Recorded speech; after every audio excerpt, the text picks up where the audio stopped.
Pengajian kitab Safinatun Najah pertemuan yang keempat.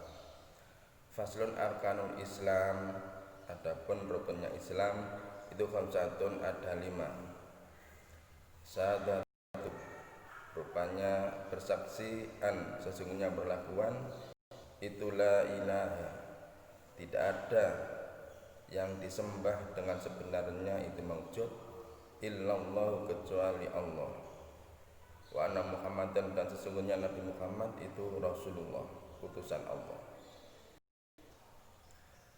Islam secara bahasa adalah al-inqiyad, sababun kana lil ahkam asyariyah aw li ghairiha, tunduk terhadap hukum, baik itu hukum syariah maupun yang lainnya. Islam secara istilah al-inqiyad lil ahkam as-syar'iyyah, wakila al-islam huwa al-amal.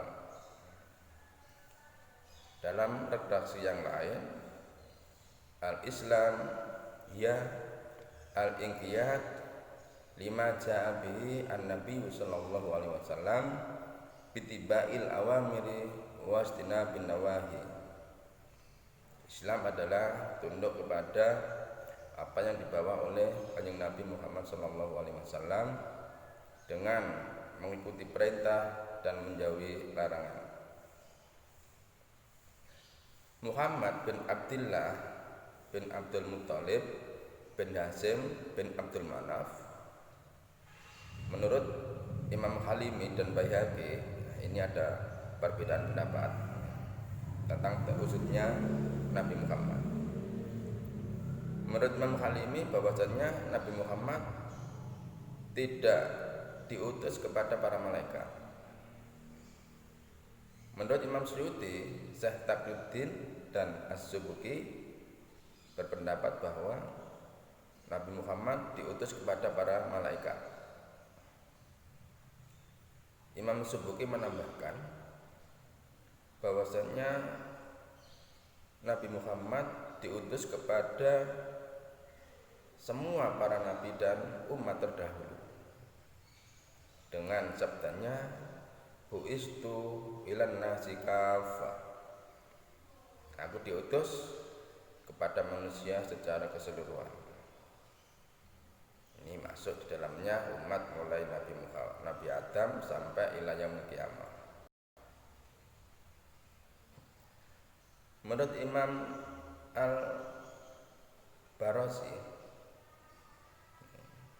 bahwasanya Nabi Muhammad diutus kepada semua hewan dan benda-benda mati seperti pasir, batu, dan lain sebagainya. Dan sesungguhnya Nabi Muhammad juga diutus kepada dirinya sendiri. Rasulullah bersabda, bu'istu wa ursiltu ilal khalqi kafah, aku diutus kepada makhluk secara keseluruhan. Kaum muslimin rahimakumullah, di sini ada suatu faedah yang patut untuk kita ketahui. Sesungguhnya dari kesempurnaan iman seseorang adalah berkeyakinan bahwasannya tidak pernah terkumpul kebaikan zahir batin pada diri seseorang yang serupa dengan kebaikan yang terdapat pada diri Kanjeng Nabi Muhammad sallallahu alaihi wasallam. Nabi Muhammad adalah orang terbaik seluruh alam.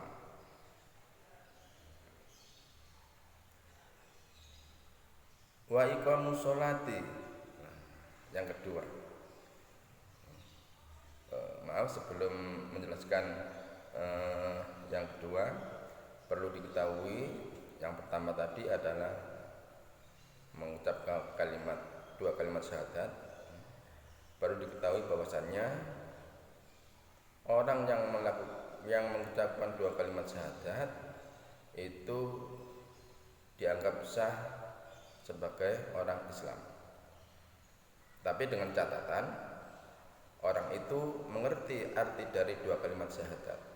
Artinya apabila ada orang mengucapkan dua kalimat syahadat tanpa mengetahui artinya, maka Islamnya belum dianggap sah. Keterangan bisa dilihat di kitab Tanwirul Qulub. Wa iqamus sholati, dan mendirikan sholat. Rukun Islam yang kedua adalah mendirikan sholat. Sholat adalah lebih utama-utamanya ibadah badan zahir. Sesudah itu puasa, lalu haji dan zakat. Ini urutannya. Fardunya sholat itu merupakan lebih utama-utamanya fardu. Sunnahnya sholat merupakan utama-utamanya sunnah. Maka tidak ada alasan atau tidak bisa tidak ada alasan bagi seorang untuk meninggalkan sholat selagi masih berakal. Adapun ibadah badaniyah, qalbiyah, iman, ma'rifat, tafakkur, tawakal, sabar, roja, apalagi menerima ridho dengan qada-qadarnya Allah, mahabbah billah, taubat dan lain sebagainya. Itu lebih utama-utamanya ibadah badan. Lebih utama-utamanya ibadah badan. Bahkan sampai pada sholat. Itu lebih utama. Artinya lebih utama tafakkur, taubat, iman dan sebagainya daripada sholat. Faqat waroda tafakkaru sa'atin afdalu min sittina min ibadati sittina sanatan. Berpikir sesaat itu lebih baik dan lebih utama daripada ibadah sittina sanatan, 60 tahun. Dan lebih utama-utamanya secara keseluruhan adalah iman kepada Allah. Sesungguhnya berpikir itu ada 5. Yang pertama, berpikir kepada ayat-ayat Allah, baik yang tersurat maupun yang tersirat, dan kita wajib meyakininya. Yang kedua, berpikir kepada nikmat Allah, maka akan timbul rasa mahabbah, cinta kepada Allah.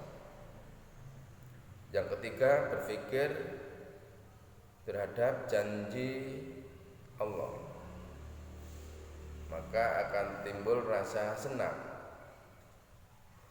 Yang keempat, berpikir terhadap ancaman Allah, maka akan timbul rasa takut kepada Allah. Yang terakhir, berpikir di dalam kecerobohannya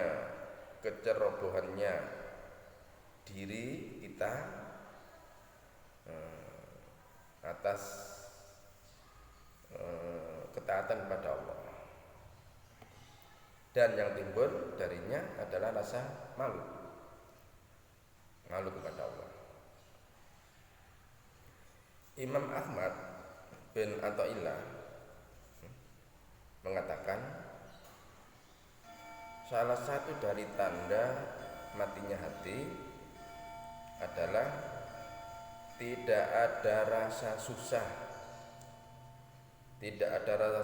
atas perkara yang tertinggal dari suatu ketaatan,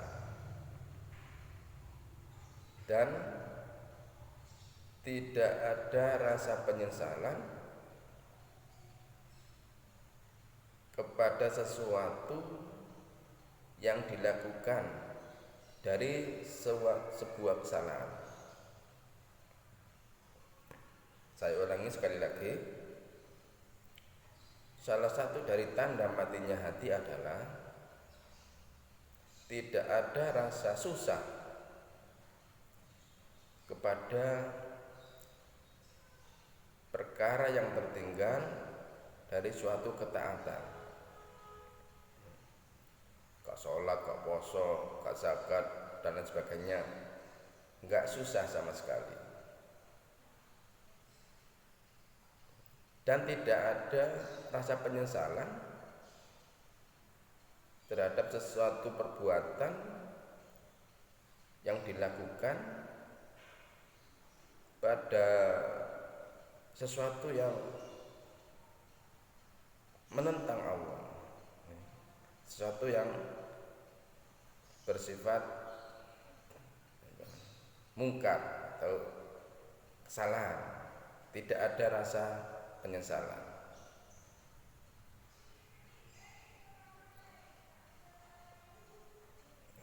Yang terakhir, ini yang perlu kita ingat, yang terakhir ini, orang yang susah terhadap sesuatu perkara yang tertinggal dari sebuah ketaatan, dan tidak ada semangat untuk melaksanakan ketaatan itu di hari kemudian. Ini masuk kategori iror, masuk kategori tertipu. Saya ulangi sekali lagi, orang yang susah terhadap sesuatu yang tertinggal dari sebuah ketaatan di hari ini, di saat ini, dan tidak mau atau tidak ada semangat untuk melakukan ketaatan tersebut di hari kemudian. Ini sebuah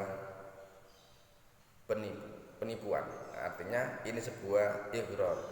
Orang yang semacam itu masuk kategori tertipu. Sekian dari saya, semoga bermanfaat dan barokah. Al-Fatihah.